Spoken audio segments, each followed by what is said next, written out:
Hello guys, welcome back to my YouTube channel. Last video में हमने root की morphology and उसकी modification of root या फिर अडेप्टेशन ऑफ रूट ये सारा कुछ डिस्कस कर चुके हैं। तो आज हम प्लांट का next part that is stem discuss करेंगे। उसकी मॉर्फोलॉजी क्या है। फर्स्टली जो स्टेम लीफ बियर करती है मीन्स जो जिस स्टेम के पास लीव्स होंगे उसे हम कहते हैं शूट। और जो स्टेम है वो एक्सोजीनियसली इन ओरिजिन होती है। एक्सोजीनियस मतलब वो बाहर की तरफ से ओरिजिन करती है। नेक्स्ट बड। बड क्या होती है? कंडेंस इमेच्योर एम्ब्रियोनिक शूट होती है। मीन्स ये एक इमेच्योर स्टेम है, इमेच्योर शूट होती है जो इमेच्योर लीव से ही सराउंडेड होती है। सबसे लार्जेस्ट बड किसकी होती है? कैबेज की। अकॉर्डिंग टू द नेचर बड को आगे 3 कैटेगरी में डिवाइड किया है। फर्स्ट है जैसे वेजिटेटिव बड जो सिर्फ लीफ की शूट्स को ही फॉर्म करेगी। फ्लोरल बड होती है जो फ्लावर को फॉर्म करती है। मिक्स्ड होगी जो दोनों शूट भी बनाएगी और फ्लावर्स भी बनाती है। Next according to the position 2 type की बर्ड्स हैं, टर्मिनल एंड लेटरल। अब जो लेटरल बर्ड्स होते हैं वो आगे फर्दर 4 कैटेगरी में डिवाइड है। जैसे एक्सिलरी होता है जहां पे लीव्स जो लीव की एक्सिस में ये निकलती है तो उसे हम कहते हैं एक्सिलरी बर्ड। एसेसरी बर्ड्स होती है, एडिशनल बर्ड्स होती हैं जो किसी भी साइड या एक्सिलरी बर्ड के ऊपर जाके लगती है, उसे हम कहते हैं accessory birds. Extra axillary birds क्या होती हैं? जो नोड्स के ऊपर लगती हैं but outside the base of the leaf. Adventitious bird वो होती हैं जो नोड के ऊपर ना लगकर किसी और प्लांट के पार्ट पे लगती हैं। जैसे फोलियर लीव्स जो बर्ड्स लीव्स के ऊपर डिवेल्प होगी। एग्जांपल ब्रायोफाइलम में जो बर्ड होती है ना लीव्स के ऊपर, उन्हें हम कहते हैं फोलियर बर्ड्स। रेडिकल में होगी जो रूट के ऊपर बर्ड्स होती हैं। एग्जाम्पल में स्वीट पोटैटो। क्लाइन जो वर्ड है वो स्टेम के लिए यूज किया जाता है तो इसमें जो बर्ड होगी वो स्टेम के ऊपर प्रेजेंट है। इसमें एग्जाम्पल आएगी जैक फ्रूट। नेक्स्ट हम टॉपिक करेंगे branching of stem. Branching of stem करने से पहले हम देखते हैं जो स्टेम अनब्रांच होती है उसे हम कॉर्डेक्स कहते हैं या फिर कॉलोमर। तो इसकी एग्जाम्पल में आपने याद रखना कि शुगर केन, पाम और मेज इनकी जो स्टेम होती है वो अनब्रांच होती है। नेक्स्ट है जो ब्रांचिंग है, ब्रांचिंग टाइप ऑफ स्टेम है वो आगे 2 टाइप्स की होती है। फर्स्ट जैसे डाइकोटोमस, ये तो रेयर ही होती है। लेटरल ब्रांचेस को आगे फर्दर डिवाइड किया गया है जैसे रेसमोस ब्रांचिंग एंड साइमोस ब्रांचिंग। जो रेसमोस ब्रांचिंग होती है वो एक्रोपिटली डेवलप होती है। एक्रोपिटली मतलब क्या होता है कि जो भी यंग स्टेम्स या यंग ब्रांचेस निकलेंगी वो ऊपर की तरफ होंगी, जो ओल्ड ब्रांचेस है वो नीचे की तरफ रह जाएंगी। साइमोस में क्या होता है? बेसिपिटली इसके ऑपोजिट जो यंग स्टेम्स हैं, जो यंग ब्रांचेस है वो नीचे की तरफ डेवलप होती हैं। जो ऊपर उसका टर्मिनल पार्ट है वो वहां पे ओल्डर ब्रांचेस होगी। रेसमोस ब्रांचिंग में जो टर्मिनल बड है वो कंटिन्यू डिवाइड करती रहती है ताकि वो यंग बन प्रोड्यूस करते रहे ऊपर की तरफ। साइमोस ब्रांचिंग में क्या होता है कि टर्मिनल बड है वो क्या करती है? अपनी ग्रोथ को या अपनी डिवीजन को स्टॉप कर लेती है। इसकी एग्जांपल में आएगी रेसमोस ब्रांचिंग में पाइनस, यूकलिप्टस, कैजुराइना। नेक्स्ट है जो साइमोस ब्रांचिंग है उसको आगे फर्दर 3 कैटेगरी में डिवाइड किया है। फर्स्ट है जैसे यूनिपेरस ब्रांचिंग, सेकंड है biparous branching, third is multiparous branching. Uniparous में क्या होगा? अब यूनि मीन्स एक, जब बड एक एक्सिलरी ब्रांच को डेवलप कर देती है उसके बाद वो अपनी ग्रोथ को स्टॉप कर देगी। जैसे आप इस फिगर में देख सकते हो ये एक ब्रांच है जिसमें एक एक्सिलरी ब्रांच निकली है, उसने अपनी ग्रोथ को स्टॉप कर दिया, इसके बाद कोई भी आगे ब्रांच नहीं निकलेगी।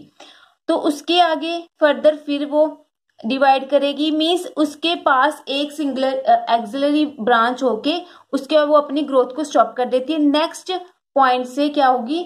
ग्रोथ स्टार्ट होगी।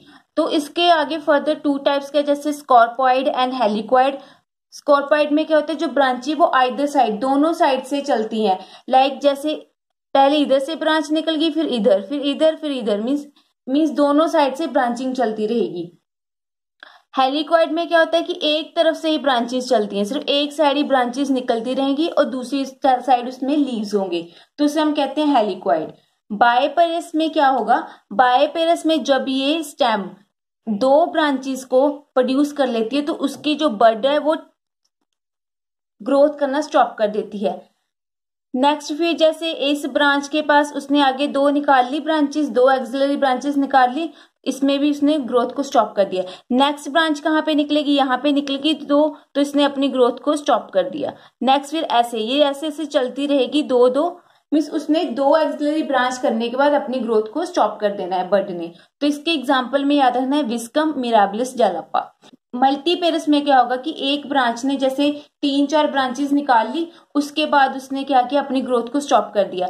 फिर क्या होगा, इस वाली ब्रांच ने 3-4 ब्रांचेस निकाल ली जैसे, तो इसने अपनी ग्रोथ को स्टॉप कर दी इन सभी ने। ऐसे ये चलता जाएगा तो एक मल्टीपेरस ब्रांचिंग शो हो जाएगी। तो आपने इसकी एग्जांपल याद रखनी है यूफोर्बिया।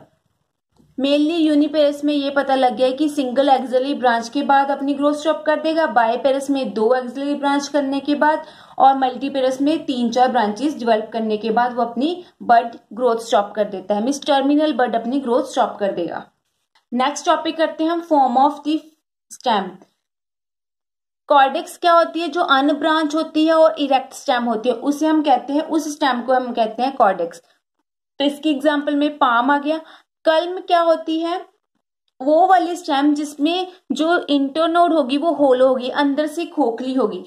लाइक बैम्बूस, बैम्बूस में आपने देखा होगा कि जो स्टेम है उसके अंदर क्या होता है, खाली होती है, वो अंदर से इंटरनोड उसकी खाली होती है, तो उसे हम कहते हैं ये कल्म है, मीन्स इस स्टेम की ये फॉर्म है। स्कैल्प क्या होती है, जिसमें कोई भी लीफ ही नहीं होता, शूट के पास कोई लीफ ही नहीं होगा। इसकी एग्जाम्पल ऐसे अनियन। नेक्स्ट हम कहते हैं जो एरियल ब्रांचेस है उसकी आगे फर्दर टाइप्स क्या हैं। एरियल ब्रांचेस में फर्स्ट जैसे रिड्यूस है, इरेक्ट और वीक। रिड्यूस में क्या होगा, जो स्टेम है वो काफी रिड्यूस फॉर्म में होती है, इसमें ना ही हमें पता चलता है कि इंटरनोड कौन सी है और नोड कौन सी है। इसमें रेडिकल लीव्स बहुत ज्यादा प्रेजेंट होते हैं। Non green reduce stem that is form underground structure से हम कहते हैं बल्ब। मीन्स जो बल्ब है वो एक स्टेम की मॉडिफिकेशन है। जो अनियन है या गार्लिक्स है उनमें बल्ब प्रेजेंट होता है, तो आपने ये डेफिनेशन याद रख लेनी है कि बल्ब की डेफिनेशन क्या है। तो नेक्स्ट हम करते हैं इरेक्ट। इरेक्ट वाली स्टेम क्या होगी, स्ट्रांग होगी, उन्हें कोई भी सपोर्ट नहीं चाहिए होता ग्रोथ करने के लिए। इसके एग्जाम्पल जैसे बैम्बूज होगी, कॉर्डेक्स होगी, कॉर्डेक्स में एग्जाम्पल मेज, वीट होगी। वीक स्टेम में क्या होगा कि वो काफी थिन होगी, सॉफ्ट होगी, मीन्स उन्हें कोई ना कोई सपोर्ट चाहिए होती है, वो इरेक्ट खड़ी नहीं हो पाती है। जैसे अपराइट वीक स्टेम दो टाइप के, जैसे ट्विनर्स एंड क्लाइंबर्स। ट्विनर एंड क्लाइंबर में अब क्या डिफरेंस है, दोनों ही वीक स्टेम है, बट जो ट्विनर्स होती हैं वो लॉन्ग एंड सेंसिटिव होती है काफी, क्लाइंबर्स क्या होती है, नॉन सेंसिटिव होती है। इन दोनों में क्या डिफरेंस है, मेनली जो ट्विनर्स है उनके पास क्लिंगिंग ऑर्गन प्रेजेंट नहीं होता। क्लिंगिंग ऑर्गन ही हेल्प करता है वीक स्टेम को ऊपर चढ़ने में, किसी स्पोर्ट के ऊपर अटैच होने में या उसको सपोर्ट प्रोवाइड करने में। क्लाइंबर्स में क्या होता है, ये क्लिंगिंग ऑर्गन प्रेजेंट है, लाइक जैसे हुक होगी किसी प्लांट में, स्पाइन्स हो गए, पिकल्स हो गए, ये सारे प्रेजेंट होते हैं। थॉर्न्स हो गए जो हेल्प करते हैं स्पोर्ट के ऊपर चढ़ने में। ट्विनर्स में जो ट्विनर्स है वो राइज कैसे करते हैं स्पोर्ट के ऊपर, बाय क्वाइलिंग, मीन्स क्वाइल करके अपने आप को सपोर्ट प्रोवाइड करते हैं।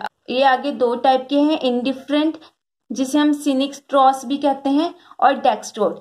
इंडिफरेंट में क्या होगा, जो क्वाइलिंग होगी वो एंटी क्लॉकवाइज होगी, और डेक्स्ट्रोड में क्लॉकवाइज, मीन्स जो जैसे इस फिगर में दिखाया गया है कि जो ट्विनर्स है वो किसी स्पोर्ट के ऊपर एंटी क्लॉकवाइज अगर उनकी क्वाइलिंग होती है तो उन्हें हम कहते हैं सिनिक स्ट्रॉस। अगर वो क्लॉकवाइज स्पोर्ट के ऊपर चढ़ रहा हो तो उसे हम कहते हैं डेक्स्ट्रोड। क्लाइंबर आगे फर्दर 4 टाइप के हैं, जैसे रूट क्लाइंबर। रूट क्लाइंबर में क्या होगा, जो वीक स्टेम है उसके पास ऐसी रूट्स होगी, एडवेंटेशियस रूट होगी जो हेल्प करेंगी उसको स्टेम के ऊपर चढ़ने में। टेंडर क्लाइंबर की एग्जांपल है जैसे पैसिफोरा, एंटीगोनन एंड पी। स्क्लैम्बर्स याद रखने हैं आपने। स्क्लैम्बर्स में क्या होता है, या उसे हम रैम्बलर्स भी कहते हैं। इनमें क्या होता है कि कर्व्ड थॉर्न्स प्रेजेंट होंगे, मीन्स बोगनविलिया में आपने देखा होगा कि बोगनविलिया के पास जो स्टेम होती है उसकी उसमें थॉर्न्स प्रेजेंट होते हैं जो उसे हेल्प करते हैं किसी और प्लांट के ऊपर में सपोर्ट प्रोवाइड करने में। क्लाइंबिंग रोज, जैसे रोज में पिकल्स होते हैं, यही उनके क्लिंगिंग ऑर्गन होते हैं जो उन्हें हेल्प करते हैं सपोर्ट प्रोवाइड करने में। लाइनर्स क्या होते हैं? वुडी क्लाइंबर्स होते हैं। ये भी अक्सर एग्जाम में पूछा जाता है कि लाइनर्स क्या होते हैं, उन्हें हम वुडी क्लाइंबर्स कहते हैं। नेक्स्ट हम करेंगे prostate sub aerial week stem. इसमें वो वाली स्टेम इंक्लूड होती है जिन्हें ग्राउंड चाहिए होता है फॉर द सपोर्ट, ताकि वो स्प्रेड हो सके इजिली और अपने लीव्स को एक्सपोज कर सके या रिप्रोडक्टिव ऑर्गन को एक्सपोज कर सके। तो ये आगे दो टाइप की है, जैसे ट्रेलर्स एंड क्रीपर। अब ट्रेलर क्या होते हैं? ये दो वो वाली स्टेम्स होती हैं जो हॉरिजेंटली स्प्रेड करते हैं विदाउट एनी रूटिंग, मीन्स इनके पास एक जगह में ही रूट होगी, जैसे सेंटर में रूटिंग होगी और ये अपने आप को स्प्रेड करेगी ताकि इसके लीव्स और रिप्रोडक्टिव ऑर्गन क्या हो गए? एक्सपोज हो सके। तो इसके एग्जांपल में आएगा यूफोर्बिया। क्रीपर्स में क्या होगा? ये आगे तीन टाइप की है, रनर्स, स्टोलन एंड ऑफसेट्स। अब रनर्स क्या होते हैं? ये ग्रो करते हैं हॉरिजेंटली, ये भी ग्राउंड में हॉरिजेंटली ही ग्रो करते हैं, लेकिन इनकी हर नोड के पास रूटिंग सिस्टम प्रेजेंट होगा और ये बिल्कुल भी ऑब्स्टेकल या कोई भी जैसे रॉक आ गई या कोई बड़ा सा स्टोन आ गया तो उसको ओवरकम नहीं, मीन्स उसके ऊपर ये ग्रो नहीं कर पाते। इनकी जो इंटरनोड होती है वो काफी शॉर्ट होती है। तो एग्जाम्पल में लॉन ग्रास, जो हमारा कॉमन ग्रास होता है, ब्रह्मी बूटी, जैसे आप इस फिगर में देख सकते हो, जहां भी नोड प्रेजेंट होगी उस वहां पे रूटिंग स्टार्ट हो जाएगी। तो ये हॉरिजेंटली ग्रो करते रहेंगे ऐसे। स्टोलन क्या होते हैं? ये भी ग्राउंड लेवल में ही ग्रो करते हैं, बट ये ओवरकम कर लेते हैं ऑब्स्टेकल को, मीन्स कोई भी अगर इनके रास्ते में कोई भी स्टोन या रॉक आ रही हो तो इसको ओवरकम कर लेंगे। इनकी जो इंटरनोड होगी वो काफी लॉन्ग होगी। तो इसके एग्जांपल में आपने याद रखना है कॉलकेशिया जिसे हम कचालू कहते हैं, स्ट्रॉबेरी, जैस्मीन, पेपरमिंट जिसे हम पुदीना कहते हैं।